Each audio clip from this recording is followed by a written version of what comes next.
अस्सलाम वालेकुम दोस्तों, आपका दोस्त इंजीनियर निशान। आज आपको शटरिंग की बुनियादी चीज़ें बताऊंगा। जब भी आप घर की कंस्ट्रक्शन करें तो आपको शटरिंग कौन सी करवानी चाहिए। बहुत से हजरात या बिल्डर क्या करते हैं, अपने चंद हज़ारों या चंद लाख बचाने की खातर आप लोगों के साथ एग्रीमेंट में शटरिंग का लफ्ज़ तो यूज़ करते हैं, पर शटरिंग के अंदर वो लोहे वाली करवा रहे हैं या फट्टे के वाली करवा रहे हैं या प्लाई वाली करवा रहे हैं। सबसे बेटर शटरिंग कौन सी है। और इस तरीके के साथ जो DHE के अंदर घर बनते हैं, वहाँ पे जो ये वाली आप बलियाँ देख रहे हैं, ये कहीं पे भी यूज़ नहीं होती। ओनली स्लैब के नीचे स्काफ फोल्डिंग के पाइप होते हैं और पाइप के नीचे जॉइंट होते हैं, जॉइंट के ऊपर गार्डर होते हैं, गार्डरों के ऊपर प्लेट्स होती है।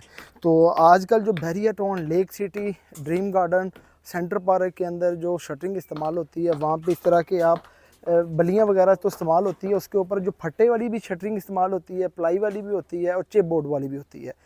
आज हमारी जो शटरिंग हो रही है, हम स्टील की शटरिंग इस्तेमाल कर रहे हैं।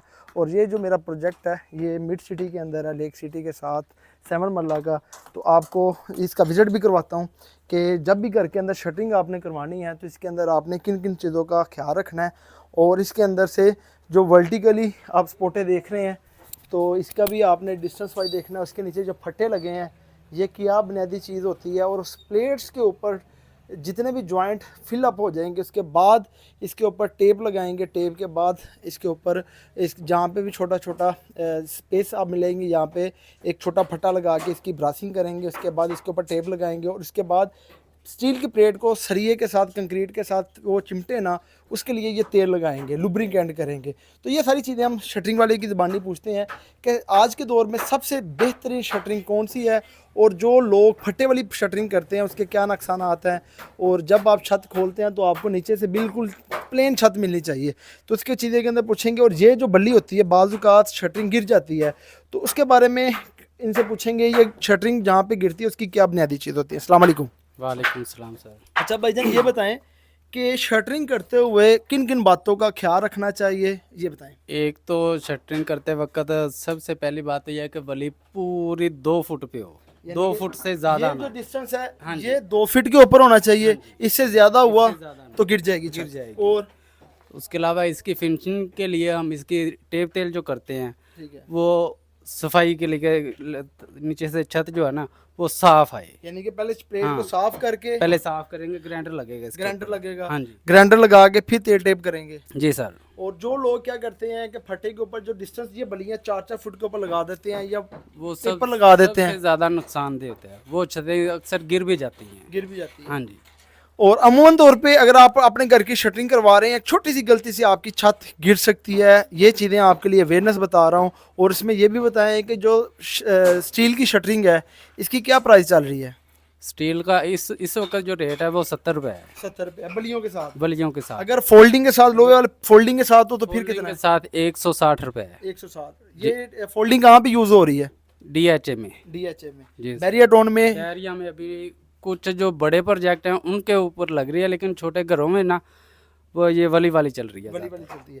और ये बताएं कि जो फट्टे वाली लगाते हैं, फट्टे के ऊपर ख़राब प्लाई लगाते हैं, उसकी वजह से छत के गिरने के या लीकेज होने के, फिनिशिंग नहीं आती, उसकी सफाई नहीं आती। सफाई नहीं आती। हाँ जी। तो क्लाइंट जो घर बना रहे हैं, तो उम्मन आप उनके क्या कहते हैं कि कौन सी शटरिंग करवानी चाहिए। ये ज़्यादातर ये प्लेट की शटरिंग यूज़ हो रही है। ठीक है। और ये जो प्लाई वाली कहते हैं ना, ये अक्सर गिरती जो है ज़्यादातर प्लाई की ही गिरती है। प्लाई की गिरती है। और ये भी मैंने देखा है कि कभी कभी जब आंधी तूफान आता है तो शटरिंग ऊपर उठ जाती है, सरिया भी उठा ले जाती है। वो क्या वजह होती है। उसका वजह, सबसे बड़ी वजह उसकी ये है कि वो शापर होता है ना, शापर हवा लीकेज नहीं होने देता। वो हवा का प्रेशर जो होता है ना, वो सब कुछ ही उठा के ले जाता है। ठीक है। सरिया भी चला जाता है। सरिया भी समेत। कोई आदमी काम कर रहे हैं, वो भी गिर जाते हैं। अक्सर 2-3 बार हुआ भी है, उनकी जानें भी गई हैं। ठीक है। ये नुकसान सबसे ज़्यादा है कि प्लाई की शटरिंग ना ही लगाई जाए। लगाइए। अगर आपने शटरिंग लगानी है तो छोटे प्रोजेक्ट के ऊपर लगाएं। फट्टे की आपने शटरिंग कहीं भी नहीं लगानी, जो फट्टे के साथ जोड़ के आप लगाते हैं। और वल्ली आपको ये वर्टिकल जो सपोर्ट लगाई हुई है, इसके अंदर देख सकते हैं कि 2 फीट का गैप होना चाहिए और 2 फीट से ज़्यादा गैप नहीं होना चाहिए। अब इसके नीचे भी ये स्पोर्टें लगाएंगे। ये अभी जगह खुली है आपकी, क्यों है। ये तो असल मकसद वो 2 फुट वहाँ से देना, हमने नीचे से नहीं देना। ठीक है, 2 फीट वाला डिस्टेंस आपका वो वाला होगा। हाँ जी। अब इसके ऊपर देख सकते हैं कि जितनी भी बलियां आपकी देखी हैं वो 2 फीट डिस्टेंस के ऊपर है। हाँ जी। अगर इससे गैप हमारा ज़्यादा बड़ा आ बेड जाए, के कोने से कोने तक, कोने से कोने तक। हाँ जी, वहाँ पे वली का होना पक्का है, ज़रूरी है, लाजमी है। और दूसरा, अगर हम और मजबूती चाहते हैं तो जो भी फटे इसको लगा के इसको हम पंच कर सकते हैं। हाँ, ब्रेसिंग हो सकती है तो इसकी। ब्रेसिंग बहुत से लोग नहीं करते हैं, उसके बारे में बताएं। वो ब्रेसिंग उस वक्त होती है जिसकी हाइट 14 फुट हो या 12 फुट हो। ये जोड़ लगे हुए हैं, ये जोड़, ठीक है। इन जोड़ों की ब्रेसिंग करना ज़रूरी होती है। ठीक ये है। लचक लेती है, हिलती है, जब ऊपर आदमी काम करते हैं, ये भराई होती है, रेडी वाला चलता है, ये हिलती है, उसकी वजह से ये अक्सर जोड़ खुल भी जाते हैं। ठीक है। उसके लिए ये ब्रेसिंग करना ज़रूरी होती है। अगर सिंगल आपकी वली है तो उसको ब्रेसिंग की जरूरत नहीं है। उसको ब्रेसिंग अगर आपकी इस तरह की वली है, आपका ठेकेदार इस्तेमाल कर रहा है, तो उसको कहना है कि आपने इसको ब्रेसिंग करना है। जिस तरह ये 2 वली हैं, तो इसके अंदर कोशिश करनी है कि आपके घर के अंदर इस तरह की वलियाँ कम से कम हो, और कोशिश करें कि ना हो। तो ये आपने 2 चीज़ रिमूव करनी है, जिसके अंदर आपने डबल वली लगाई हुई है, हाँ। ताकि हमारा जो खदशा है काम के अंदर वो हमारा मसला मसाइल ना है। और इसके अंदर आपको विजिट करवाता हूँ। और ये स्टील की शटरिंग आपको लगाने का ये मकसद है, एक तो आपके घर के अंदर जो लेंटर की है बिल्कुल स्लैब लेवल के अंदर आती है, और तीसरा खूबसूरत होती है, और चौथा कि इसके अंदर लीकेज के जो चांसेस होते हैं वो ख़त्म हो जाते हैं। और तीसरा, जब भी आप घर के अंदर सीलिंग करवाते हैं तो इसका जब बॉटम के ऊपर लेवल करता है तो जो दूसरी सीलिंग होती है वो डाउन हो जाती है। और इस वजह से जब भी आप चाहे फट्टे की शटरिंग करवाएं, अगर अपने बजट के मुताबिक आपने रहना है, प्लाई की करवाएं, चिप बोर्ड की करवाएं, लोहे वाली करवाएं, तो इसके लिए आपने लेवल पहले लाजमी करना है। और लेवल करके फिर आप अपने एक घर के चारों साइडों के ऊपर लेवल करके इसके बाद कोनों को चेक करना है और जॉइंट को अच्छा करना है। और सबसे ज़्यादा इंपॉर्टेंट होता है कि आपका जो हज़ारों टन वज़न होता है वो इन सपोर्ट के बराबर होता है कि आपका जो ऊपर से डिस्टेंस है वो 2 फीट से ज़्यादा ना हो। अगर 2 फीट से ज़्यादा गैप आपका शटरिंग वाला दे रहा है, आपका कॉन्ट्रैक्टर दे रहा है, तो समझे कि आपकी घर की जो प्लेट और शटरिंग के गिरने के चांसेस बढ़ जाते हैं। और तीसरा, जहाँ पे भी आपने शटरिंग देनी है, जिस तरीके के साथ देख सकते हैं कि बल्ली को नीचे हमने फटे के पीसेज लगाए हुए हैं, ये इस वजह से लगाए हैं ताकि जो सेटलमेंट ना हो, ज़मीन सेटलमेंट ना हो। और दूसरा, जहाँ पे भी हुजम होता है वहाँ पे अगर आपकी बल्ली छोटी है, नीचे ईंटों की सपोर्टें होती हैं, वो भी गलत है, क्योंकि ईंट की सपोर्ट की वजह से जब वो हिलती है तो ईंट निकल जाती है। तो जितनी भी सपोर्ट आपकी लगनी चाहिए बड़ी बल्ली के ऊपर होनी चाहिए। अगर वो जॉइंट करता है तो उसकी ब्रेसिंग आपने लाजमी करानी है। अब जिस तरीके के साथ ये देख सकते हैं, ये भी टेक नीचे है, एक आधी ईंट का ओके हो सकता है। जहाँ पे ईंटें ज़्यादा आती हैं तो वहाँ पे कोशिश करना है कि 2 या 3 स्टेप के ऊपर ईंट ना आए। और तीसरा, जहाँ पे आपने गस्सू डाला हो तो गस्सू की कंपैक्शन आपने पहले अच्छे से करनी है। तीसरा, कि कंपैक्शन करने से जो मिट्टी के बैठने का चांसेस होता है वो ख़त्म हो जाता है। ये वो बुनियादी चीज़ें हैं कि जो घर के अंदर आपको शटरिंग के अंदर होनी चाहिए। इसके अंदर आपने लेवल का ख्याल रखना है। लेवल करने के बाद आपने अपने चारों कोनों के ऊपर निशान लगा के फिर आपने शटरिंग के ऊपर तेल टेप करनी है। तेल टेप करके आपने देखना है कि लीकेज कहीं से भी ना हो।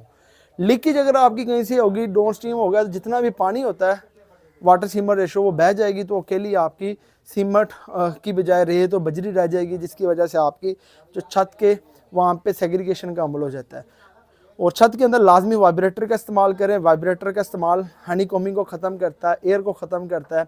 और इसके बाद आपने जो शटरिंग खोलनी है, ये आपने गर्मी हो या सर्दी, आपने 14 दिन गर्मियों के अंदर और 18 दिन आपने सर्दियों के अंदर आपने उसके बाद शटरिंग को रिमूव करना है। और जब आपका लेंटर डल जाना है तो उसके आपने 24 घंटे बाद, यानी कि अगर टेम्परेचर है रात, अगर आज रात को आप गर्मियों में, तो आपने 12 घंटे के बाद हल्की हल्की स्प्रिंगिंग के अंदर पानी लगाना शुरू कर देना है। और 24 घंटे के बाद आपने इसके ऊपर पानी लाजमी खड़ा करना है अपने लेंटर के अंदर, ताकि आपके लेंटर की मजबूती हो सके। अगर आप पानी लेंटर को नहीं लगाएंगे तो हाइड्रेशन के अमल की वजह से जो इसके अंदर से पानी होता है वो जल्दी खुश्क हो जाएगा, जिसकी वजह से अकेली आपकी जो कंक्रीट है वो अकेली पाउडर रह जाएगी और आप जैसे ही खोलेंगे छत गिर जाती है। अब कहीं आप देखते हैं कि कभी एक दरोगे वाला साइड के ऊपर अभी परसों वाक़या हुआ, स्कूल गिर गया, उसकी 3री मंजिल के ऊपर कंस्ट्रक्शन हो रही थी और उन्होंने क्या किया कि शटरिंग खोल दी है। एक तो आजकल मार्केट के अंदर 2 नंबर सीमेंट आ रहा है, इसकी वजह भी हो सकती है। और तीसरा, इसके अंदर आपके पास सीमेंट को पानी आप नहीं लगाते, हाइड्रेशन का अमल, उसकी वजह से भी आपकी शटरिंग जो स्ट्रेंथ गेन करनी होती है 3000 PSI वो नहीं होती। अब उसके बैग के ऊपर भी लिखा था है कि 28 डेज़ के बाद आपकी स्ट्रेंथ 10,000 क्यूबिक PSI तक चले जाती है। पानी लाजमी लगाना है। पानी आप चाहे क्यूरिंग के अंदर हो, चाहे आपका ब्रिक वर्क की हो चाहे आपका प्लस्तर के अंदर हो। अब जितना भी मोटर आप देख सकते हैं कि इसको मैं तोड़ने की कोशिश कर रहा हूँ, ये नहीं टूट रहा। अब ये जो सीमेंट है अगर इसको पानी लगा है तो टूट रहा है, अगर नहीं लगा होता तो ये पाउडर होना था। ये देख सकते हैं कि ये वो चीज़ है, इसको मैं इसके साथ भी करता हूँ तो ये बिल्कुल स्ट्रेंथ के अंदर है। इसकी क्या वजह है कि आपका सीमेंट को पानी सही लगा है और सीमेंट आपका अच्छा है। और जब भी आपने सीमेंट बाय करना है किसी अच्छे सप्लायर से लेना है, लेंटर के दिन जब भी कोशिश करनी है कि आपने सीमेंट बाय करना है कारवा वाले से ले, डायरेक्ट फैक्ट्री से ले और अच्छे रिप्यूट वाले डीलर से ले। अगर किसी लोकल बंदे से ले लेते हैं तो फिर आपके जो वाकया रूनमा होते हैं कि आप लेंटर तो डाल लेते हैं, खुश हो जाते हैं, उसके बाद जब लेंटर खोलते हैं तो पूरा का पूरा लेंटर आपका नीचे गिर जाता है। इसकी ये बुनियादी चीज़ें हैं, सीमेंट और 60 ग्रेड का सरिया आपने इस्तेमाल करना है, शटरिंग आपने प्रॉपर करनी है, वाइब्रेटर का इस्तेमाल करना है और अपने मिस्त्री को कहना है छत को बिल्कुल स्मूथ करे, कोई भी एयर या सेग्रीगेशन का ना हो कि कहीं से पानी लीकेज हो। वही पानी आपका बाद में जब फर्श डाल देते हैं आपकी छत का वाशरूम लीक होता है और जिसकी वजह से पूरे स्लैब के अंदर जाता है, वहाँ से आपका सीलिंग के गिरने का बायस हो जाता है। और आपको ये लास्ट पे रिक्वेस्ट करता हूँ, सीमेंट किसी अच्छे सप्लायर डायरेक्ट फैक्ट्री से लें। किसी छोटे बंदे से, अगर आज का कीमत सीमेंट का प्राइस है 1500 रुपया है तो आपको कोई बंदा कहता है कि यार ये प्राइस है आपको 1400 में मैं दे रहा हूँ, तो 100 रुपया ना ही प्रॉफिट होती है और ना ही आपको वो बंदा दे सकता है, कंपनी वाला वो दे सकता है जिस दो नंबर ले रहा है। और जहाँ पे भी आप अपने बैग लें लेंटर के अंदर जहाँ पे ज़्यादा होते हैं, और एक अंकल जी खाली बैग लेके आइए तोड़ेगा। इसके अंदर ये बताता हूँ कि जहाँ पे भी आप लेंटर के अंदर बैग सीमेंट के होते हैं उसको आपने अच्छे तरीके से फाड़ देना है। फाड़ने का ये बुनियादी मकसद है। जो सीमेंट वाले आते हैं, 2 नंबरी कहाँ से स्टार्ट होती है, आपके जो लेंटर डलते हैं इसके अंदर अगर आपके 400 बैग लग रहे हैं तो 400 बैग के अंदर वहाँ पे जो सीमेंट का बैग होता है वो बड़े प्यार से खोलते हैं, उसके ऊपर से उसके जोड़ को खोलते हैं, फिर क्या करते हैं वही बैग को रीयूज़ करते हैं। उसके अंदर क्या करते हैं कि खाका मिक्स कर लेते हैं। अगर 50 केजी का बैग है वो एक बैग से 4 से 5 बैग इस्तेमाल कर लेते हैं। और कुछ ऐसा भी करते हैं कि सीमेंट आपका 5-5 केजी अंदर से निकालना शुरू कर देते हैं, और जिसकी वजह से आपकी जो कार की स्ट्रेंथ होती है वो चंद हज़ार या चंद नेग्लिजेंस की वजह से आपको घर की लेने के देने पड़ जाते हैं। ये वो चीज़ें बता रहा हूँ जो आजकल मार्केट के अंदर हो रही है। अगर आप अपना घर बना रहे हैं या एक बिल्डर बना रहा है तो बिल्डर को भी कहें मेरा सीमेंट फ्रेश आना चाहिए।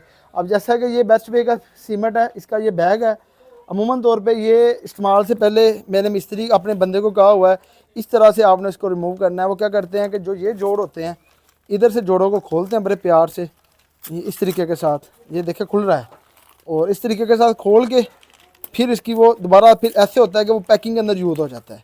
और ये जो बैग होता है सीमेंट का, इसको आपने कोशिश करनी है कि एक साइड से इतना फाड़ देना है ताकि आपका जहाँ पे चौकीदार इसको सेल करता है, अब ये आपका तकरीबन 18 से 20 रुपए का सेल होता है तो ऐसे भी सेल हो जाना है। अगर वो आपका बिल्कुल पैकिंग के अंदर करता है, जिस तरह ये देखे जोड़ों इधर से खोलेगा, वो इस साइड से जोड़ों को बड़े प्यार से खोलेगा, ये देखें, वो फिर यही तोड़ा आपसे जो कंक्रीट वाले होते हैं, ये देखें इधर से वो दोबारा जोड़ लग जाता है। तो कोशिश करनी है कि इन बैग को आपने ज़ाया करना है और इसका तरतीब इस तरह करनी है कि बिल्कुल पैकिंग ना हो सके, एक साइड से ज़्यादा फटा हो तो आपने ब्लेड के साथ या उसको ऐसे फाड़ना है कि वो दोबारा पैकिंग के तो यूज़ ना, ये आप लोगों की रिस्पॉन्सिबिलिटी है। और ताकि ये बैग ज़्यादा से ज़्यादा यूजेबल ना हो, और इनके ऊपर आप स्टैंपें लगी होती हैं। अब ये देखें इसकी दोबारा स्टैंप लगी है तो उन लोगों को पता है कि ये FBR का स्टैंप लगा हुआ है, तो इसको उतारेंगे तो फट जाएगा, ये देख सकते हैं। तो वो क्या ये लगी हुई है स्टैंप, तो वो यही उतार के या यही बैग जब इसकी पैकिंग शुरू हो जाती है तो पता नहीं चलता। साइडों के ऊपर एक बैग सीमेंट का वज़न 50 केजी होता है, आपने वज़न को भी चेक करना है। 45-46 किलो की वज़न हर बैग से अंदर वो सीमेंट निकालते हैं। और इसको जो बैग लेंटर के अंदर आपने एहतियात करनी है कि इनको आपने इस तरह करना है कि जैसे ये मैंने फाड़ दी एक साइड से, ये दोबारा यूज़ के काबिल नहीं करना। अगर वीडियो आज की आपको अच्छी लगी हो, और ये प्राइम किस्म का मेरा प्रोजेक्ट है मिड सिटी के अंदर, और जो हजरात ने एक घर के मतलब रहनमाई लेनी है या घर की कंस्ट्रक्शन करनी है, ये 253 मिड सिटी के अंदर C ब्लॉक के अंदर घर की ये कंस्ट्रक्शन हो रही है। तो इसके अंदर आप देख सकते हैं जो ईंट है हम अव्वल क्लास की इस्तेमाल कर रहे हैं, और इसके अंदर भी आप देख सकते हैं कि जो ईंट का साइज़ है और क्वालिटी आपके सामने, आवाज़ से पता चलता है ईंट की क्या क्वालिटी है। तो इसमें आपको अव्वल क्लास की ईंट, मैपल लीफ DG का सीमेंट, अगर कहीं ये दोनों शार्टेज हो फिर हम बेस्ट वे अप्लाई करते हैं। जो कंस्ट्रक्शन के अंदर, फाउंडेशन के अंदर, चुनाई के अंदर, लेंटर के अंदर हम रावी इस्तेमाल कर रहे हैं, प्लस्तर के अंदर हम चनाब की रेत इस्तेमाल कर रहे हैं। और इस तरीके के साथ मुगल सुप्रीम, मुगल का, अमरेली का, FF का स्टील है 60 ग्रेड का। और उसके बाद क्रश आपकी सरगोदा की है, पॉपुलर के पाइप हैं, छत के भी, सीवरेज के भी। 16 गेज की चुगाट है, अगर चुगाटें आप देख सकते हैं। और इसके अंदर से जितना भी आपकी ईंटों की आपकी अव्वल क्लास की है। और इस तरीके के साथ जो कंस्ट्रक्शन लागत है जो हम स्टार ले रहे हैं ग्रे स्ट्रक्चर का, वो 250 पर स्क्वायर फीट के अंदर है लाहौर के अंदर। और अदर सिटीज़ के अंदर मैं कंसल्टेंसीज़ पे भी कंस्ट्रक्शन की सर्विस दे रहा हूँ, परसेंटेज के भी दे रहा हूँ। और आपको क्वालिटी के अंदर घर की कंस्ट्रक्शन करवानी हो तो जितने भी प्रोजेक्ट यूट्यूब के ऊपर चल रहे हैं आपको अवेयरनेस भी देता हूँ। अगर आप घर की कंस्ट्रक्शन खुद करते हैं तो आपकी 2400-2500 तक कंस्ट्रक्शन कास्ट आएगी। और अगर आप मुझसे करवाना चाहते हैं तो जो मैं ले रहा हूँ वो 250 रुपये पर स्क्वायर फीट कंस्ट्रक्शन की कास्ट है। इसके अंदर आपकी कोई एक्स्ट्रा चार्जिंग नहीं है। इसके अंदर आपका जो सेप्टर टैंक है वो भी इसके अंदर इंक्लूडेड है, वाटर टैंक वो भी इसके अंदर इंक्लूडेड है, सन शेड वो भी इसके अंदर इंक्लूडेड है। और इसके अंदर से कुछ लोग क्या करते हैं कि आपसे ये चार्ज करते हैं। अमूमन तौर पे एक अच्छे घर की कंस्ट्रक्शन के लिए आपने ऑनगोइंग प्रोजेक्ट को देखना है, क्लाइंट का रिव्यू देखना है। और बेसमेंट के भी प्रोजेक्ट मेरे ऊपर चल रहे हैं, यूट्यूब चैनल के ऊपर है। 5 मरला से लेके 1 नाल घर तक के मैं प्रोजेक्ट कर रहा हूँ। और लाहौर के अंदर है, लाहौर के बाहर भी है, गुजरांवाला के अंदर भी चल रहा है। और अगर आपको घर की कंस्ट्रक्शन के मतलब रहनुमाई चाहिए है तो मुझे आप व्हाट्सएप पे मैसेज कर सकते हैं। तो आपको डिस्काउंटेड प्राइसेस के ऊपर घर की कंस्ट्रक्शन, घर की कंसल्टेंसी लाहौर के अंदर, लाहौर के बाहर भी डिस्काउंटेड अमाउंट के अंदर आपको प्रोवाइड कर रहा हूँ। आज की वीडियो आपको अच्छी लगी, मेरे चैनल को लाइक और सब्सक्राइब करें। नेक्स्ट वीडियो में एक नए टॉपिक के साथ मिलते हैं। अल्लाह हाफिज़।